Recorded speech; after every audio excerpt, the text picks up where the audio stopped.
अध्याय में कर्म योग का वर्णन। लोके अस्मिन् द्विधा निष्ठा पुरा प्रोक्ता मया नघ ज्ञान योगेन सांख्यानाम कर्म योगेन योगिनाम। भगवान ने कहा कि हे निष्पाप अर्जुन, मैंने अच्छी प्रकार से बताया है कि इस लोक में दो प्रकार की निष्ठा है। सांख्यवादी ज्ञानियों की निष्ठा ज्ञान योग की है और योगियों की निष्ठा कर्म योग की है। हम जो भी संसार में कर्म करते हैं, उन कर्मों के द्वारा हमारी बुद्धि के ऊपर, हमारे मन के ऊपर, हमारे चित्त के ऊपर एक नक्शा बनता है, एक आकृति बनती। उस आकृति में हम बाद का अपना भविष्य निर्भर करता है कि हमने कैसी आकृति बनाया है। दूसरे जन्म में जाकर के वैसा की वैसा, जैसे हमारा भी चित्र खिंचा हुआ है, यही जाकर के दूसरे जन्म में प्रारब्ध बनकर के जीव के सामने आता है। दो प्रकार का भगवान ने रास्ता बताया। एक तो सांख्य योग जो ज्ञानियों के लिए, और ज्ञान पुस्तक वाला ज्ञान नहीं है, आत्मज्ञान है। जब व्यक्ति ये देख लेता है कि 5 तत्व 3 गुण में जान 25 प्रकृति बखान, जब व्यक्ति को एक ज्ञान हो जाता है कि ये तीनों प्रकार के गुण इन विषयों से ही उत्पन्न हुए, सतोषी से सतोगुण, विचार काया से रजोगुण, तो भगवान ने गहन बात को सरल रूप में ये बताया कि शरीर के रहते हुए अच्छा क्या है, बुरा क्या है, लाभ क्या है, हानि क्या है, अपना क्या है, पराया क्या है, ये भेद जब मिट जाता है तो वो व्यक्ति परमहंस वृत्ति को प्राप्त हो जाता है। मेरे को कौन देख रहा है, इस प्रकार की बात उसके अंदर नहीं रहती।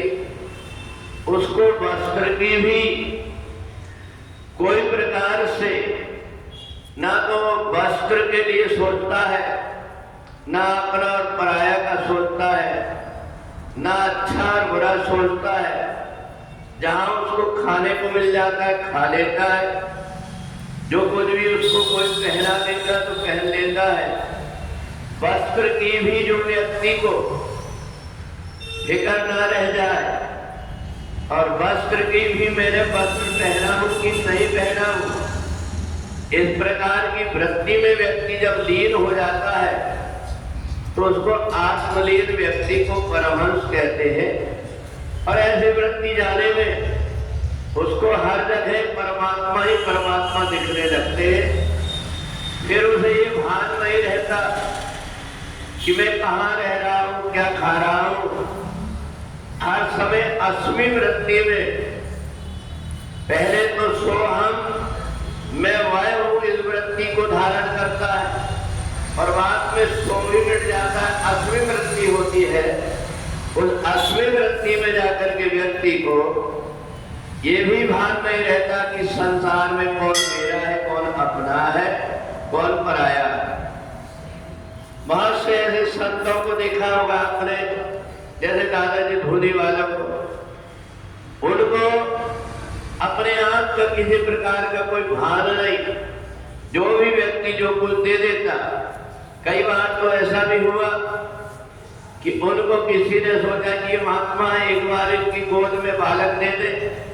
उस बालक को दिया, उन्हें सोचा प्रसाद सोच करके अग्नि में समर्पित कर दिया, और बाद में अग्नि में से वैसा ही प्रकट करके निकाल भी दिया। तो जब परमहंस वृत्ति व्यक्ति की हो जाती है तो परमात्मा से उसका सीधा तार जुड़ जाता है।